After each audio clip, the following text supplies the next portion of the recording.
بسم اللہ الرحمن الرحیم۔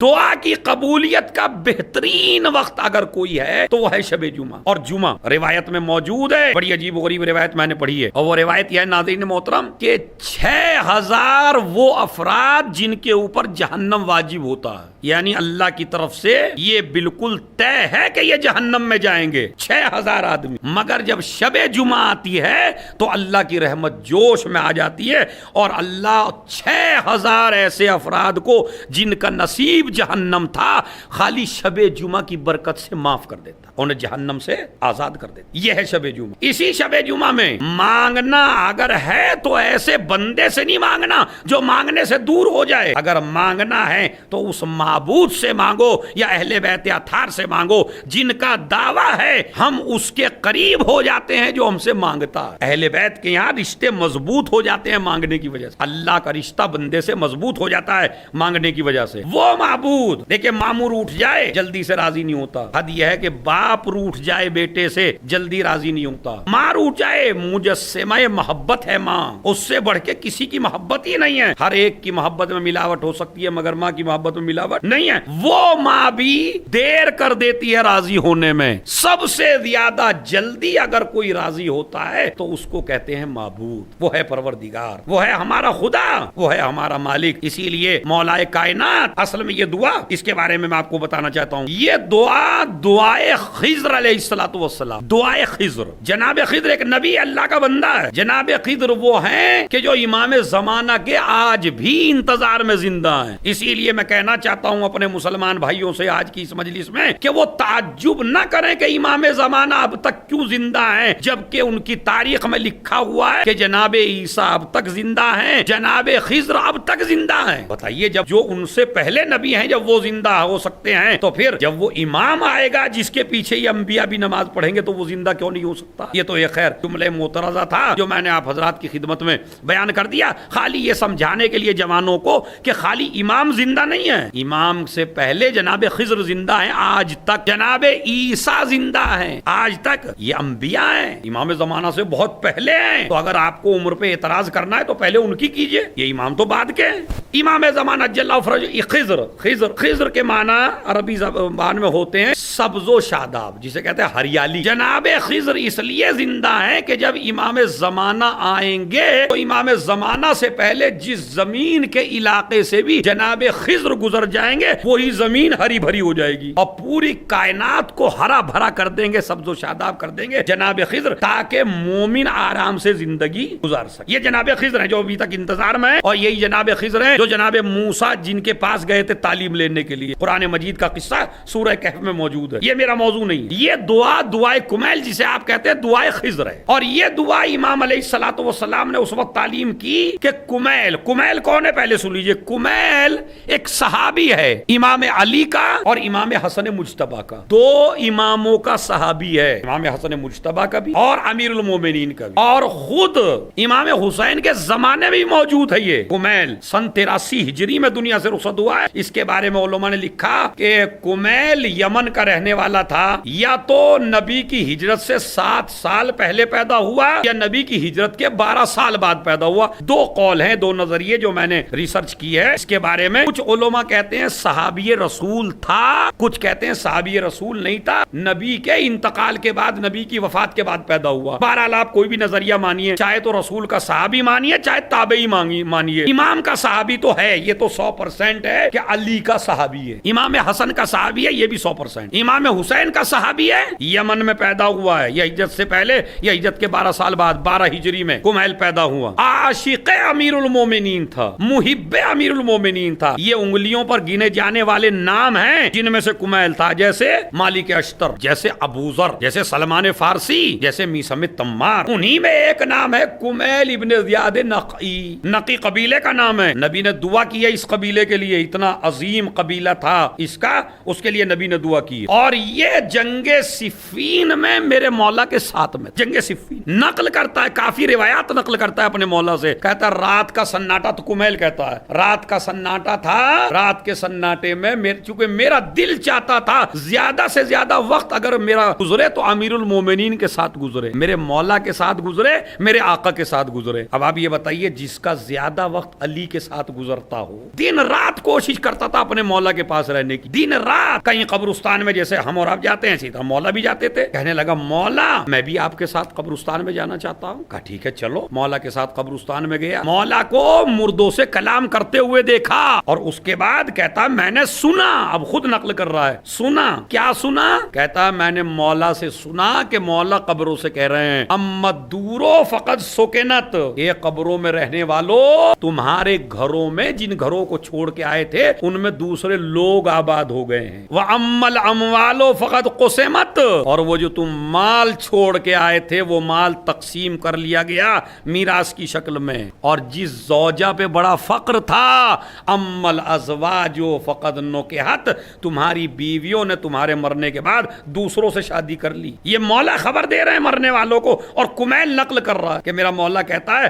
مال تقسیم کر لیا گیا, گھر دوسروں نے لے لیا, بیوی نے تمہارے بعد شادی کر لی, اب بچاؤ تمہارا کیا بچا. یہ تو خبر وہ ہے جو ہمارے پاس ہے تمہارے لیے, لیکن بتاؤ تمہارے پاس کیا خبر ہے. تو ایک مرتبہ کمیل سے کہا کمیل اگر انہیں اجازت دے دی جائے تو بس یہ ایک ہی بات کہیں گے, کوئی چیز کام آنے والی نہیں ہے علاوہ تقوی الہی کے. اگر آپ کو قبر میں کوئی چیز, اگر اس قبر کو, چونکہ قبر کے بارے میں دو روایتیں, حفرۃ من حفر النار, یہی قبر جہنم کے وادیوں میں سے ایک وادی بھی ہو سکتی ہے, جہنم کے گڑھوں میں سے ایک گڑھا بھی ہو سکتا ہے, اور روضۃ من ریاض الجنہ, یا جنت کے باغوں میں سے ایک باغ بھی ہو سکتا ہے, بشرطے کہ آپ تقوی الہی اختیار کریں, محبت امیر المومنین کے ساتھ دنیا سے جائیں, شیعہ بننے کی کوشش کریں, جیسا آل محمد چاہتے ہیں ویسے زندگی گزاریں. ایک صلوات بھیجیں محمد اور آل محمد. یہ کمیل نقل کر رہے ہیں کہ قبر کے قبر میں اگر کوئی شے کام آنے والی ہے, یا محبت امیر المومنین یا انسان کا واجبات پہ عمل کرنا,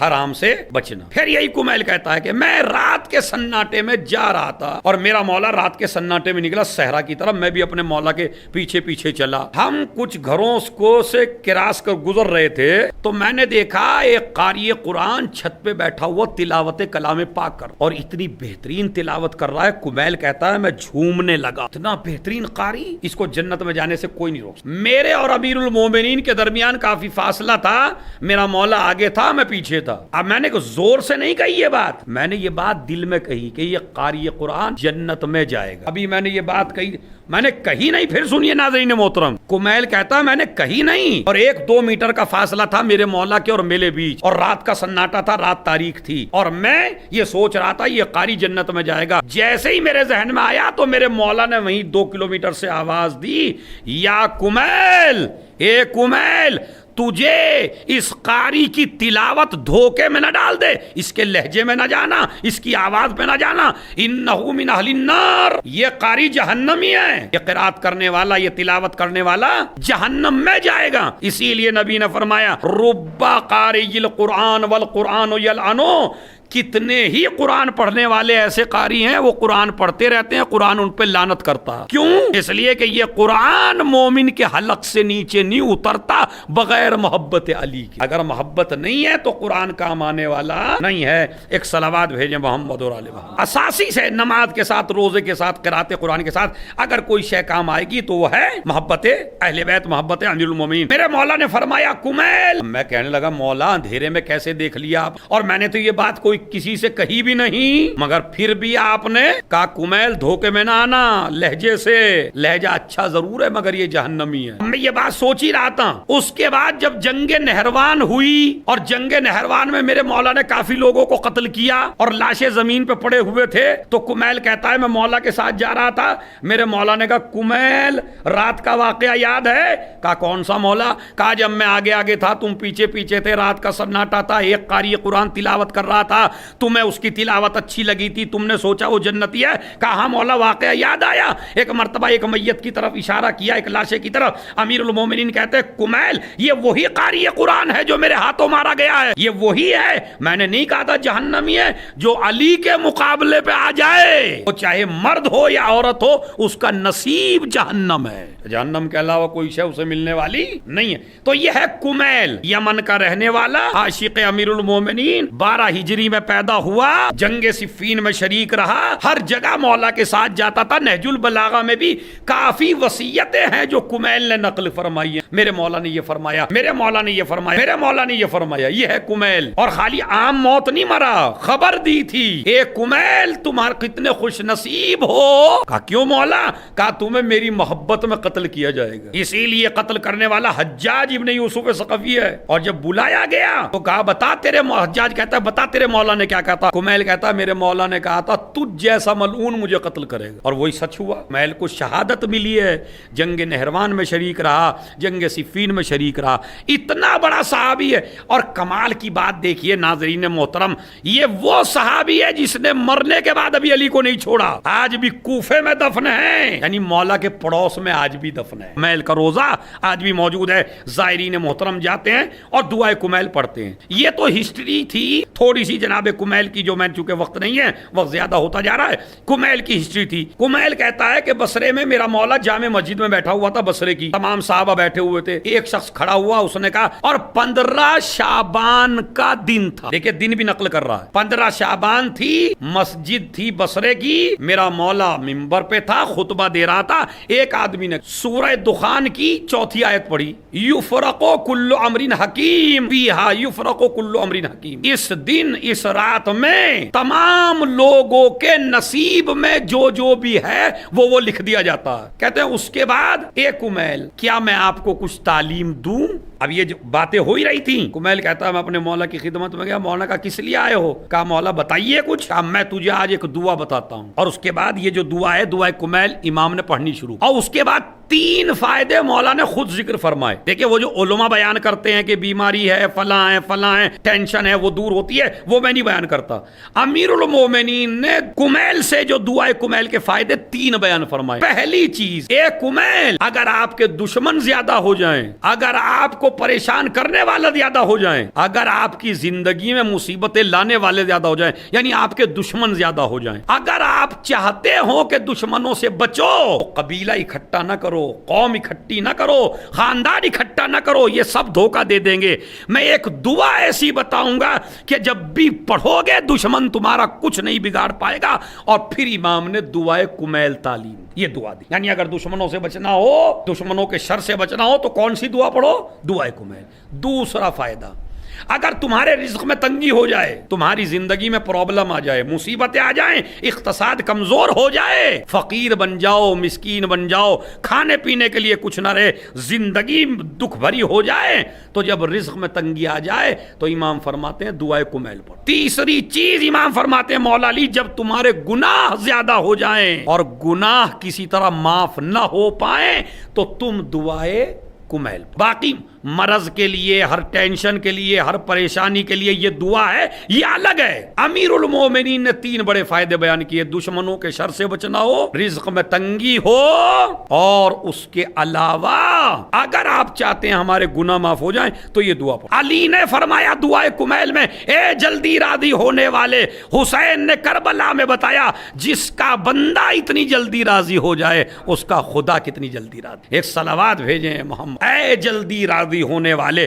جس طرح حر سے حسین راضی ہو گئے جلدی سے. کتنی بڑی بات کہی, میں نے بھی معاف کیا, میرے خدا نے بھی معاف کیا, تاکہ دنیا کو پیغام دے دیا جائے خدا بھی جب تک معاف نہیں کرتا جب تک حسین معاف. یا سری الرضا اغفر لمن لا یملک الا الدعاء, پروردگار اسے معاف کر دے جسے دعا کے علاوہ کچھ آتا ہی نہیں. معبود میں بڑا ناچار ہوں, بڑا مجبور ہوں, بڑا پریشان ہوں, مجھ سے کچھ نہیں آتا لیکن تجھ سے دعا کرنا آتا. بس میں تجھ سے دعا کر رہا ہوں اغفر لمن لا یملک الا الدعاء فانک فعال لما تشاء. یہ آخری دعا کمیل کے الفاظ ہیں.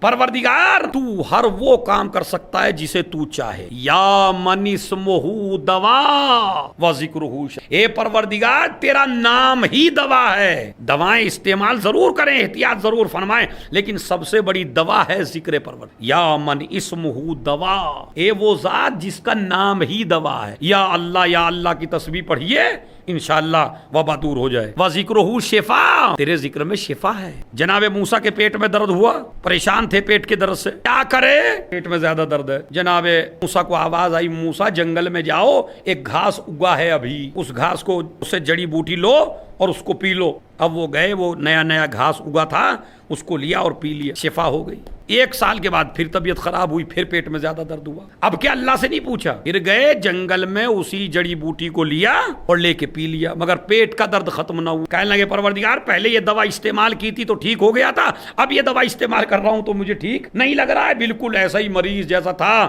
آواز قدرت آئی موسیٰ تم نے کس سے سنا کہ شفا اس گھاس میں ہے؟ شفا گھاس میں نہیں ہے, شفا تو ہمارے نام میں ہے, جس میں ہم چاہتے ہیں اس میں شفا پیدا ہو جاتی ہے. تو عزیز یا من اسمہ دوا و ذکرہ شفا و طاعتہ غنی, پروردگار تیری اطاعت سب سے غنی کر دیتی ہے, مستغنی کر دیتی. بس میں وقت زیادہ ہو گیا ہے, بات کو تمام کرتا ہوں 2 لفظ کہہ کے.